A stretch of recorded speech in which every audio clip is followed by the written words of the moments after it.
interpersonal interaction shifts away from face-to-face contact, information communicative technologies are becoming more heavily utilized. This approach to interaction is defined as mediated communication. These methods are more prominent than ever as citizens communicate through texting, social media, and other discussion forums. But mediated communication includes not only digital communicative practices, it also defines any communicative action that contrasts face-to-face interaction. Engaged citizens are receiving their information through third-party sources that are crafted by political leaders and their parties. Knowledge is no longer being gathered from direct speeches or public engagement with politicians, thus putting their trust in opinion leaders and the two-step flow of communication. This communication strategy engages fewer senses and fewer symbolic codes, as well as acts as a communication medium that is capable of ranging in both space and time. This mediated communication is deteriorating democracy. Democracy is commonly defined as being government by the people that is ruled by majority, where power is indirectly exercised through a system of representatives. As Eli Noem from Columbia University's Graduate School of Business explains, despite the increase of quantity of information on the internet in comparison to that of television, its quality is lessening as masses of potential sources clutter. This overwhelms consumers, thus leading to their disengagement. This disengagement that it causes citizens to resist contribution to the public sphere then allows for society to be knowingly led by the dominant minority of elite government, with little representation of the silent Canadians. So if we look at democracy in this way, a common theory discussed by many communication scholars is Jürgen Habermas's public sphere. Tanny Haas is one scholar who has written a review essay on the topic, in which many varying opinions on Habermas's public sphere are addressed, from the more critical views which see Habermas's public sphere as too limiting and too valorizing of face-to-face communication, to the most generous of interpretations, which argue that Habermas's notion of publicness offers the means to assess the news media's democratic potential. However, if we want a true sense of what this theory means, we need to look to Habermas himself and the conditions which he outlined for the public sphere of the 18th and 19th centuries. In his book, The Structural Transformation of the Public Sphere, Habermas defines the social space as being a face-to-face discussion between the private individuals and public authorities, where critical debates take place about public matters, typically taking place in coffee houses or public squares. Habermas believes that the public sphere flourished during this time in the laissez-faire free market. Furthermore, it has been argued that the public sphere is not the only sphere in society. Thomas Goodnight is one scholar who argued that there also exist private and technical spheres, and of these each serves a different purpose. The public sphere being that which transcends all, capable of facilitating decision-making for the common good. The private and technical spheres of society are seen to erode this kind of critical thinking and debate by crowding out discussion of the public good. This erosion of the public sphere, and by extension the erosion of democracy, is what we will argue as we look at the transformation of the public sphere and society and the political implications of this.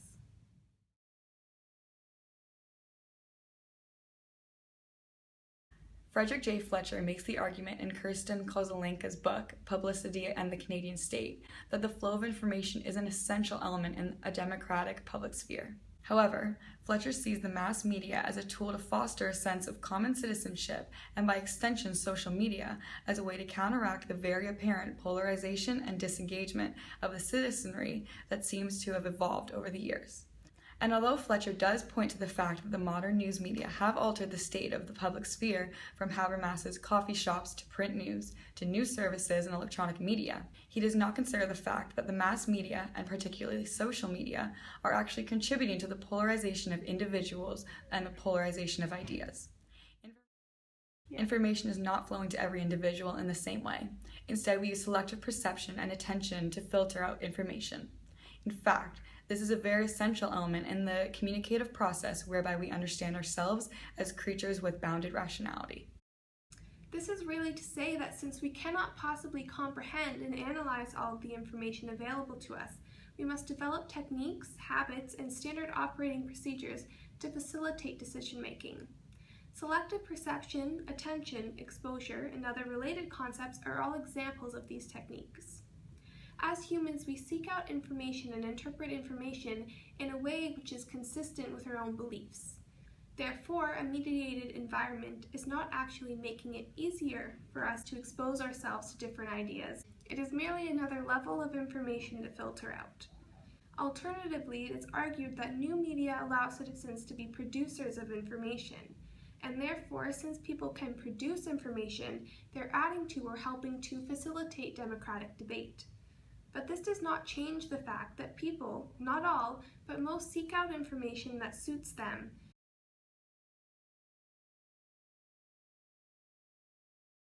Past the individual aspect, we can also observe the technological aspects of the mediated environment to show how it is inherently damaging to democracy. In this case, we're looking very specifically at computer-mediated technology and the internet. You may have heard of computer cookies more than once in your lifetime. Essentially, these cookies are small text files of specific information sent through a website to a web client and stored on the client's local hard drive. When in use, these cookies allow web servers to use information stored in cookies to do certain things like customize the information sent back to clients or make special recommendations to them based on their previous interests or buying behaviors. Not only do we as humans have selective perception and attention, but the technology we use enhances the selective exposure. Automatically, we are exposed to things that agree with us, removing the need to sift through endless masses of information.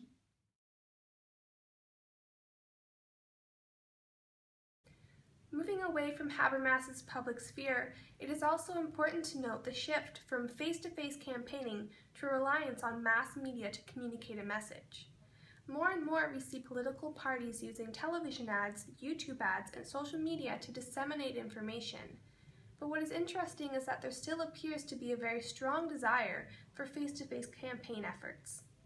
In a small survey of individuals from voter age to 83 years old, we asked, if you were to run for office, what would your campaign look like? By asking this question, we wanted to gauge individuals' understanding about how media might be used to influence an audience and to see what they think of the methods currently employed by political parties. Essentially, we are attempting to look from an audience perspective.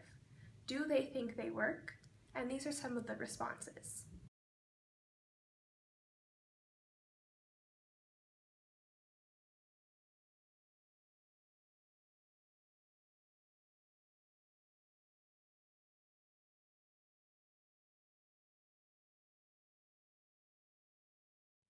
Voters' opinions are neither evolving nor challenging politicians or their political parties. They're being reinforced by the dominant ideology of the government's ideals.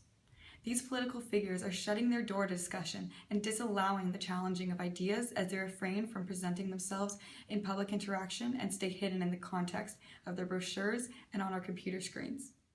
Through attack advertisements, these same political parties work to shine negative light onto their opposing parties, taking attention away from themselves.